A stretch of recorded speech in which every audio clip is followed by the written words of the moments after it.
بسم الله الرحمن الرحيم. إنا أرسلنا نوحا إلى قومه أن أنذر قومك من قبل أن يأتيهم عذاب أليم. قال يا قوم إني لكم نذير مبين أن اعبدوا الله واتقوه وأطيعون يغفر لكم من ذنوبكم ويؤخركم إلى أجل مسمى إن أجل الله إذا جاء لا يؤخر لو كنتم تعلمون.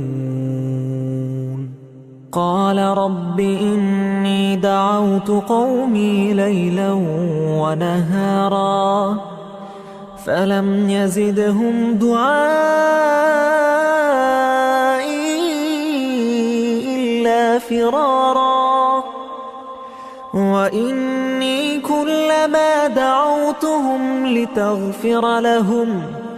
لتغفر لهم جعلوا أصابعهم في آذانهم واستغشوا ثيابهم وأصروا واستكبروا استكبارا ثم إني دعوتهم جهارا ثم إني أعلنت لهم وأسررت لهم إسرارا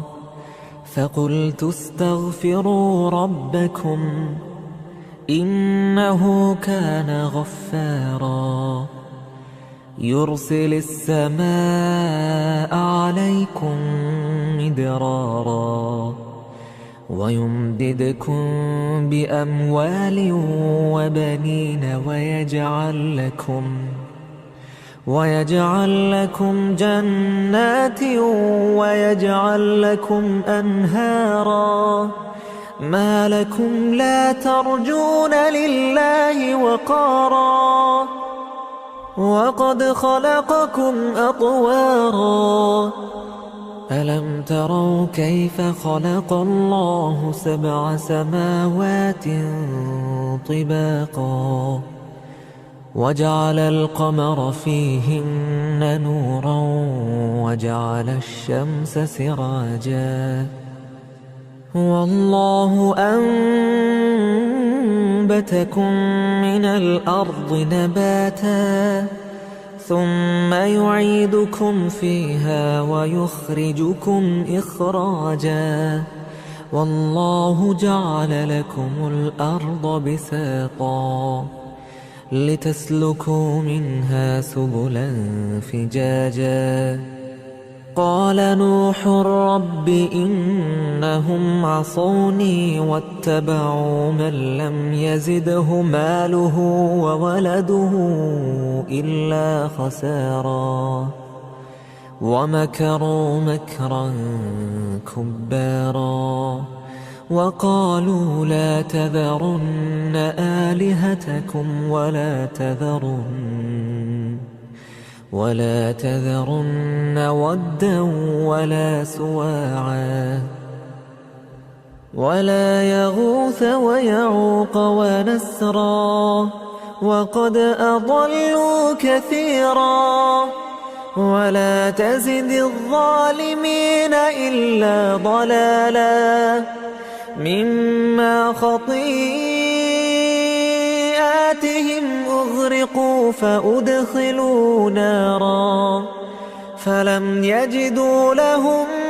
من دون الله أنصارا